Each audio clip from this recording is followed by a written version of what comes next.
पिछले कुछ दिनों में अगर हम देखें तो बुलियन मार्केट में काफ़ी बड़ी तेज़ी आ गई है। तो इसमें अगर हम स्पेसिफिक पिछले 6 महीने का डेटा देखें तो इसमें हम देख सकते हैं गोल्ड ने पिछले 6 महीने में तकरीबन 25% तक का रिटर्न दिया, वही सिल्वर ने पिछले 6 महीने में तकरीबन 50% तक का रिटर्न दिया। तो ऐसा क्यों हुआ है, इस बार क्यों सिल्वर गोल्ड से ज़्यादा बढ़ रहा है? तो इसके पीछे कुछ रीजन्स है।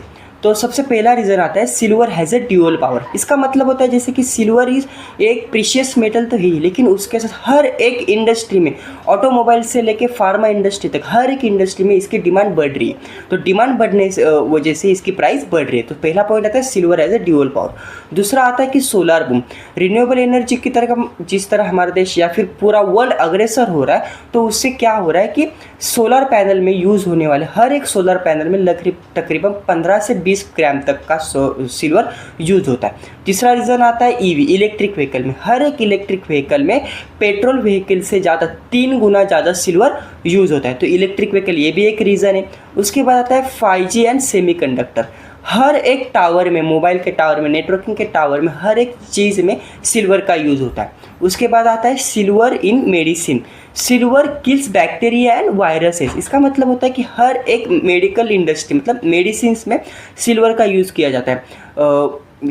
मेडिसिनल मशीनरीज होती है, फिर कोटिंग्स होती है, वॉन्ट्स बैक्टीरियाज होते हैं, हर एक चीज़ में सिल्वर का यूज़ किया जाता है। उसके बाद अगला एक इम्पॉर्टेंट रीज़न आता है कि सेंट्रल बैंक डाइवर्सिफिकेशन। जैसे कि हम देख सकते हैं कि किसी भी देश की धरोहर, किसी भी देश की जो पावर होती है वो गोल्ड पे टिकी हुई रहती है। लेकिन पिछले कुछ सालों में हम लोग देख रहे हैं कि बहुत सारी देश की सेंट्रल बैंक जो है उन्होंने बहुत सारा गोल्ड बाय कर लिया, लेकिन अभी वो अपने पोर्टफोलियो को, अपने देश के पोर्टफोलियो को डाइवर्सिफाई करने के लिए वो अभी सिल्वर की बाइंग कर रहे हैं। तो इसकी वजह से सिल्वर की ETF की प्राइस बढ़ी और सिल्वर की डिमांड बढ़ गई।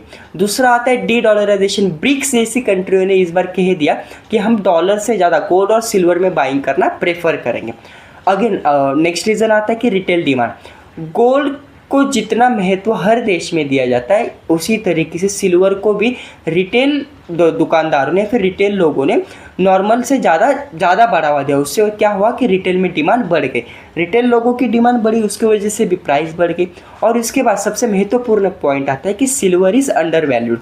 इसका मतलब होता है कि सिल्वर का जो नॉर्मल रेशियो आता है वो 80:1 आता है गोल्ड की तरफ, लेकिन इसका हिस्टोरिकल जो रेशियो है वो 40:1 है। इसका मतलब ये होता है कि सिल्वर यहाँ से भी दुगना हो सकता है। इवन गोल्ड अगर थोड़ा सा भी ना बढ़े तो सिल्वर की जो प्राइस है वो इससे दुगनी हो सकती। लेकिन सबसे बड़ा महत्वपूर्ण क्वेश्चन आता है, क्या अभी इस वक्त सिल्वर को बाय करना सही है? तो नहीं, इस वक्त सिल्वर को बाय करना